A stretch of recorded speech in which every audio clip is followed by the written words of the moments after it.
Hello everybody, thank you so much for joining me. I'm Phil Rice, welcome to the Phil Rice YouTube channel. I'm out here in my beautiful little practice spot in my backyard here, and there will be birds flying around. Maybe someone will stop in and say hi. But I thought I'd make a quick video on 5 things you can do to get the most out of your healing, Reiki or shamanic experience that you come to me for, and possibly others too.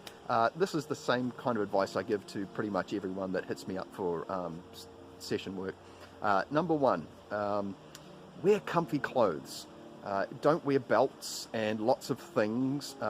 Track pants, hoodie, nice and cruisy. Nothing, you know, where you're feeling constricted. That's the last thing we want. We don't want extra noise as far as clothing goes. Another one is things like jewelry and makeup and these types of things too. That can cause noise, and also, you know, because you'll be on a table, the makeup might get moved around, especially if you go on your tummy and you have to put your face down. It's fine, just show up super vanilla. It's great.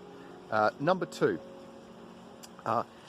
in the time leading up, and maybe like the hour leading up to the session, I would suggest avoiding stimulants like coffee, you know, sugary drinks. I mean, I'll just generally steer away from those. That's my suggestion as a healer, but hey, look, that's your thing. The other one is, of course, spicy foods and things like that. For a bunch of reasons. You don't want to be zinging out on caffeine or on, you know, some sort of like energy drink while you're trying to get nice and peaceful on the table. That's my process, is to help you get very, very, very still, and that's how we can sort of induce sort of types of experiences, or they'll naturally arise. Okay, so definitely avoid those things. And another one is that you don't want to be holding a need to go to the toilet while you're on the table. If anything, you want to be just floating, and so we want to just quieten everything down, all the bodily noise, anything. These are very important so that you can have the deepest and most enriching experience that you can have. Number 3, prior to the session, I would suggest going and spending maybe 20 minutes or half an hour in a nice quiet place like a park. If you can't, it has to be inside, maybe something like a library.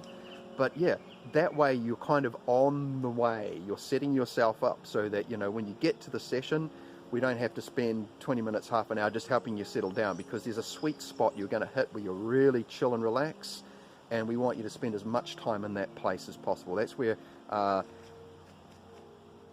you're going to get a lot of the fruit, okay, is when you're occupying that and dwelling in that space.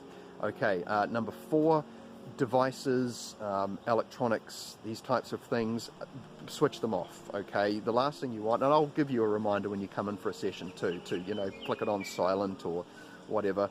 I turn the phones off and make sure we're not going to be disturbed, all these types of things. Really important, because you'll be floating and enjoying an experience, and all of a sudden something will snap you out of it, and getting back in there can take a bit of work. So definitely avoid that. You know, number 5, of course, I would suggest carrying a notebook and a pad, a notebook and a pen or something with you to take notes afterwards. You could speak them into your phone too, but anything that gets presented to you via the experience, these are gifts that you can take notes of. Just record the fragments, and if you want to know more, I can take you through a process to sort of help prompt them naturally, because you may not have good recall, but with someone to help you through it, we can jostle you and get some of those treasures, potential treasures anyway. So that's another good one. And I'll throw in a number 6, which is afterwards. My suggestion is to go back out into nature, or to a park, or to a quiet place, and just spend some time thinking about what you experienced. You know, you're coming to the experience in a nice sort of relaxed, still state as the best you can, and then when you leave, you go back out into that place somewhere. Maybe you go for a coffee somewhere, that's okay, you know, but go somewhere where you maybe don't have to talk to anyone. You can just sit with yourself. Remember, this is your experience, and so this is something for you to explore and determine value from, okay? And yeah, but that's a bunch of things that you can do to get the most out of your session. The other thing is that just as an aside, an addendum, you know, I don't personally, as a healer and sort of experienced facilitator, if you will, I don't use like I won't burn incense while it's happening or have smells and aromas. Those can be quite distracting and overpowering. I don't use oils on my hands and these types of things. You know, anything that will stimulate any of the senses. Generally, we want you to get you nice and quiet and reduce all the noise. And, you know, I'll take you through things like muscle relaxation and a guided relaxation process, so you can just sink, and get you real nice and comfy and relaxed. And so, you know, I won't be playing any music either. There might be some white noise humming away in the background just to sort of fill in the space, but there won't be some sort of music going with, you know, events that, you know, capture your awareness. These things I found to be, you know, highly valuable when, you know, working with clients. So that's just a handful of things there you might take some value from. Thank you so much for joining me out here. The birds are getting quite talkative, so I better go and catch up and see what they're up to.